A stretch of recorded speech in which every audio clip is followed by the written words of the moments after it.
الباری وہ ذات ہے جس نے مخلوق کو پیدا کیا اور اپنی قدرت سے اس کو وجود بخشا. اللہ اکبر. صرف اللہ کی ذات خالق، باقی سب مخلوق. ذرا سے رکیے، ریلیکسڈ ہوں، پرسکون ہوں. الخالق اور الباری، یونیک تھنگ. اس کے علاوہ ساری مخلوق ہیں اور وہ خالق ہے.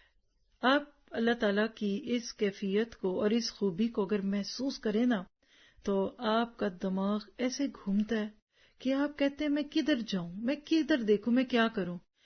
اپنے دل پر اللہ تعالیٰ کے لفظ الباری کی پکار کو محسوس کیجیے. کیا میں اپنے مالک کو الباری کہتی ہوں؟ اور آپ دیکھیے کہ حرم مکہ جس میں جا کر لوگ رکوع، طواف، سجدے کرتے ہیں، یہاں جا کر لوگ لبیک اللہم لبیک لا شریک لک لبیک کہتے ہیں. ہر طرف اللہ اکبر کی صدائیں بلند ہوتی ہیں. کبھی آپ نے سوچا کہ اللہ الباری اس کا اصل مطلب کیا؟ وہ زمین جس پر ہم رہتے ہیں یہ ایک انسان کے حجم کے مقابلے میں 20 ارب کھرب گنا بڑی ہے، جبکہ ہمارا سورج ہماری زمین سے 10 لاکھ گنا بڑا ہے.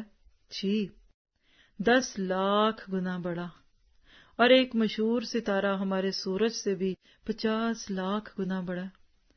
اور اگر آپ آگے جاتے جائیے تو اس کے بعد بیٹل گیس نام کا ایک ستارہ جو ہمارے سورج سے 30 کروڑ گنا بڑا. اللہ اکبر کبیرہ. اور اسی طرح ایک اور ستارہ ہمارے سورج سے 1 ارب گنا بڑا. اور جس کہکشاں میں ہم رہتے ہیں اس کو ملکی وے کہتے ہیں. اور اس میں ہمارے سورج جیسے 300 ارب سورج موجود ہیں. یعنی ایک سن آپ کا میرا، اس کو ضرب دیجئے 300 ارب. اب ارب میں کتنے زیرو ہیں بعد میں گنیے گا.